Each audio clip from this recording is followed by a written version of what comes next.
We got the shonen of the 15th annual Manga Taisho Awards, Dandadan. The name is pretty reminiscent of Dorohedoro or Bobobo Bobo, and just like those, the premise just sounds crazy. The story follows two people, a delinquent girl who lives with her grandmother at a shrine, Ayase, and a nerdy kid with no friends, Takakura.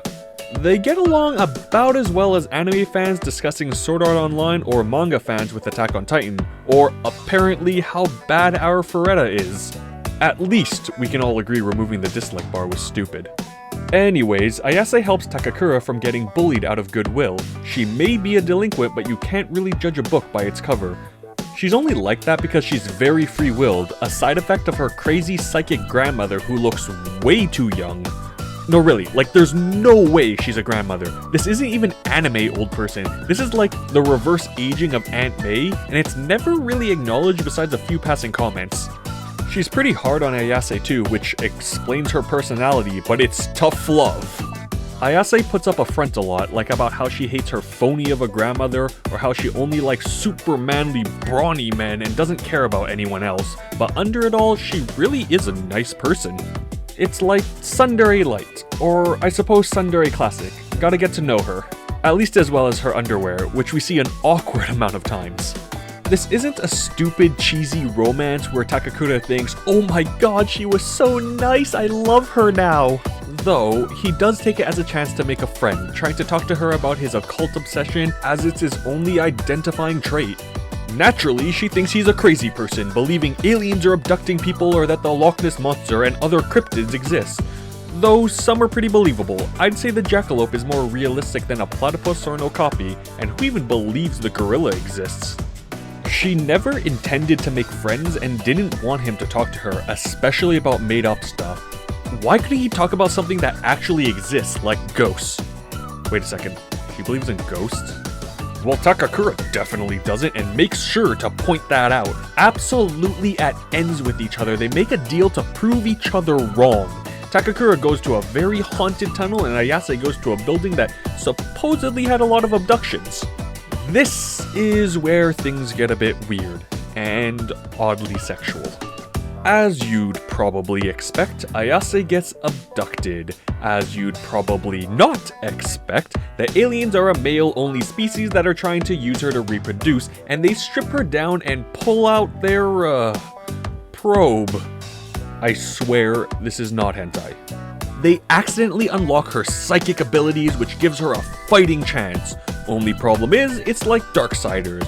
She started off at max power, but loses the majority of it later and has to build back up to it. Meanwhile, Takakura encounters a popular urban legend, the Turbo Granny, as seen on TV. In this series, she's a modern-day yokai, a ghost. She possesses him and steals his, Pecker! Oh, where? Wait, that's not a woodpecker, it looks like someone's Private! He then travels through Ayase's phone and joins her on the alien ship. Together they fight off the aliens and manage to escape, but the aliens want them both now. They're powerful humans that they want to experiment on. Takakura is still cursed and can't control that, and Ayase needs to use her psychic powers to keep him in check. By removing the curse from only his head, he's able to control his ghost powers. A teenager with ghost powers that he uses to do some of them anime battle sequences. That sounds familiar. And he is much more unique than the other guys. He gets more control as the series goes on, and for some reason, really depressed. Either way, he's actually a very spirited person. Sorry.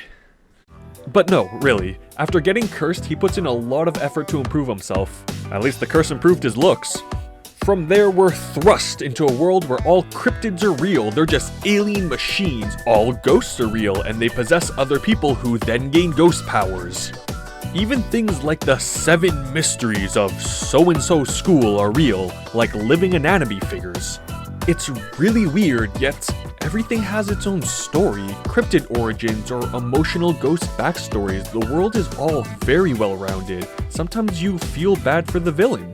They need to survive a bunch of attacks from ghosts or aliens while simultaneously trying to save Takakura's Wang. Truly a journey undertaken by only the most worthy of heroes, like Saber, because God knows where her wang went. Or like half the fake characters. There are quite a few moments that are oddly sexual. It definitely doesn't shy away from genitalia comments, but it honestly adds to the humor. It's just so outlandish. They end up solving a lot of problems together and are forced to work together in general. This forces their relationship to develop romantically or as friends. At the heart of it, it really is a coming-of-age story. Sure, there's a lot of action and do or die with additional fan service, but they're still teenagers trying to find their place and figure themselves out. You get the conflict, you get the emotion, you get the drama, but only in parts between attacks, and it's really fun. This would work well as an anime. I can see it happening. I doubt it'll win the award, which seems to favor the series with extra meaning looking at the past winners, but who cares? It's a super enjoyable read with super lively characters. It's funny, it's engaging, and it's everything I wanted it to be. Well, maybe without the alien junk.